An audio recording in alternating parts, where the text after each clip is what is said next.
The effects of a vegetarian diet on systemic diseases like cancer, diabetes, and heart disease have been studied and revealed predominantly less systemic diseases in vegetarians.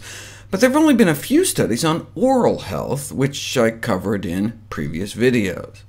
But what's the latest? In a study of 100 vegetarians compared to 100 non-vegetarians, the vegetarians had better periodontal conditions, less signs of inflammation like gum bleeding, less periodontal damage, and better dental home care, brushing and flossing 2.17 times a day compared to 2.02 times a day. Not much of a difference, so maybe it was something about their diet, though vegetarians may have a healthier lifestyle overall beyond just avoiding meat. They control for smoking, but other things like obesity can adversely affect oral health, so there may be confounding factors. What we need is an interventional study, where they take people eating the standard Western diet, improve their diets, and see what happens. But no such study existed until now. With professional support of nutritionists, the participants of the study with existing periodontal disease changed their dietary patterns to so-called wholesome nutrition, a diet emphasizing veggies, fruits, whole grains, potatoes, beans, peas, lentils, spices, with water as the preferred beverage. What a concept.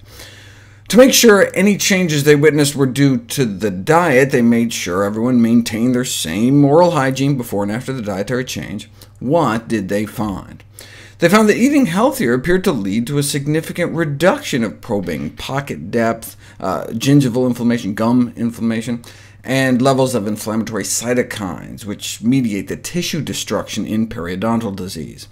So maybe concluded that wholesome nutrition may improve periodontal health. Why, though? Yes, plant-based diets have a number of nutritional benefits in terms of nutrient density, but it also may be about improving the balance between free radicals and our antioxidant defense system. Traditionally, dietary advice for oral health was just about avoiding sugar, which feed the bad bacteria on our teeth. But now we realize some foods and beverages, like green tea, possess antimicrobial properties to combat the plaque-producing bacteria directly. Streptococcus mutans has been identified as oral enemy number 1. If plaque is caused by bacteria, though, why not just use antibiotics? Many such attempts have been made. However, undesirable side effects such as antibiotic resistance, vomiting, diarrhea, and teeth stains have precluded their use.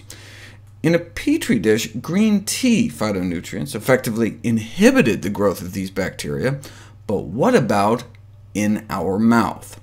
They found that rinsing with green tea strongly inhibited the growth of plaque bacteria on our teeth within minutes. 7 minutes after swishing with green tea, the number of these bacteria in the plaque scraped from people's teeth was cut nearly in half.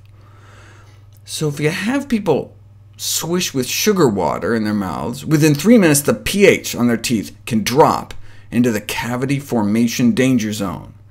But if 20 minutes before swishing with that sugar water, you swish with some green tea, you wipe out so many plaque bacteria that the same sugar water hardly has any effect at all.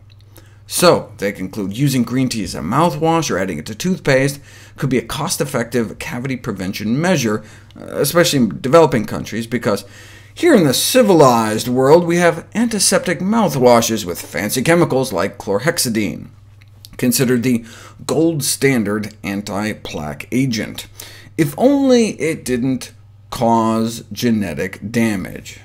DNA damage has been detected in individuals who rinsed their mouths with chlorhexidine-containing mouthwashes, and not just to cells in the mouth.